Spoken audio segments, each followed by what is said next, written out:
This is Ring or Dead. I believe everyone is familiar with the game. But watching the Lord of the Rings movie does not necessarily mean that you are familiar with the game. Except for a little familiar with the map and naming system. LOTR, Rise to War is a complex game that requires the attention and knowledge of beginners to pave the way for a higher level. Therefore, for beginners who are just beginning to play games, we have 5 points to keep in mind. It's not too late to start now.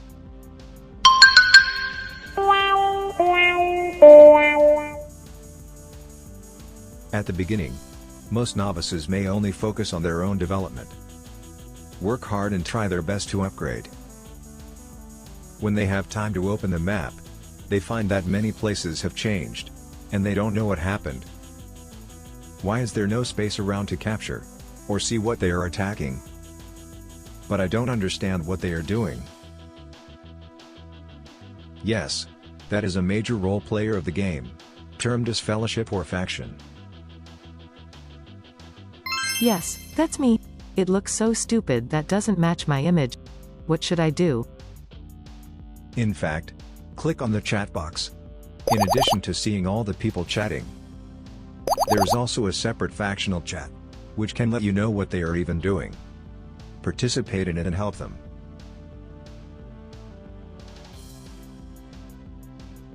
In this way, you will learn more about the game, get better tiles and make better counters. You need to walk a distance to get a better friendship, but the return is also greater.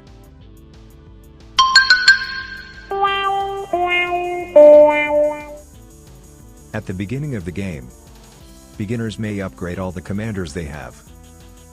Because in their view, more commanders mean better teams. In fact, this is not the case unless you are besieging the city. Because you will disperse all the materials that can be upgraded.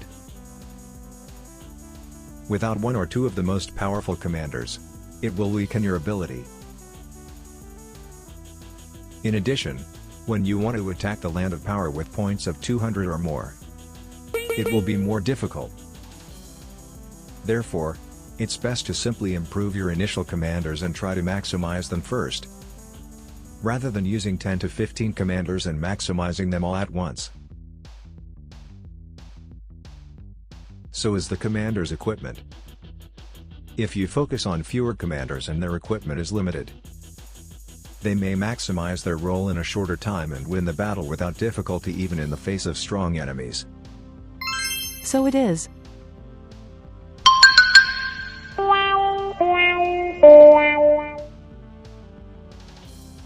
There are many faction units in the game that may confuse you, especially at the beginning.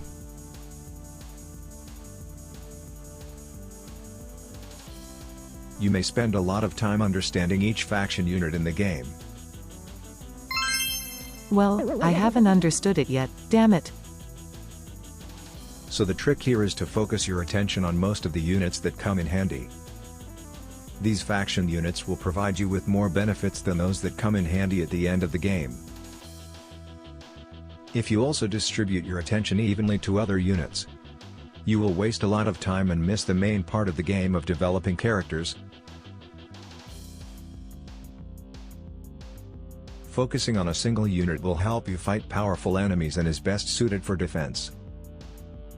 Further on, there are building benefits for strengthening troops in the game. You should also focus on the camp, get better troops, upgrade in time, and focus on one at a time as usual.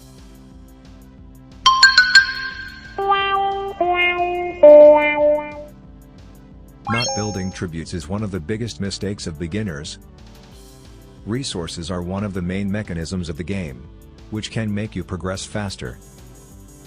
Tribute construction allows you to increase resources in the game and increase resource production. In the Build Settlement menu, you can go to the tribute and build it from the beginning of the game. It takes a while to build a tribute, but the output you get from these buildings is quite beneficial for beginners. The longer you stay in the game, the more helpful the structural reward will be. You will get it through the same distribution building mechanism of the game. Therefore, it's best to simply try to maximize and even get them close to maximizing. Okay, I get it. There is even a rank point that enhances the tribute building, which is named Levy, in the resources. There is a ring buff in resource production.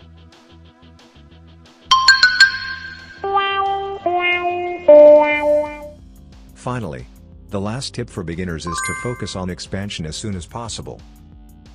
In the initial stage of the game, many beginners will only open up land around the base. When others seize the land near their main hall, they will feel a sense of crisis.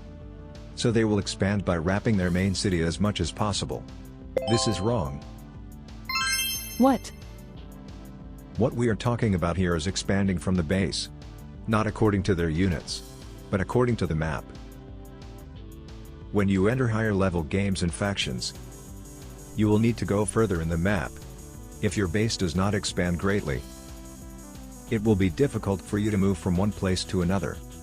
In short, the more you stick to your position, the more problems you will encounter in the future. Therefore, it is important to expand the fortress and fortress in order to play better after the game. Move out, join factions, look at different distant lands, and try to occupy them as soon as possible or simply relocate your settlements. As long as you understand these 5 points, you can become an excellent strategist faster. Go. If you don't understand anything, remember to leave us a message. See you next time.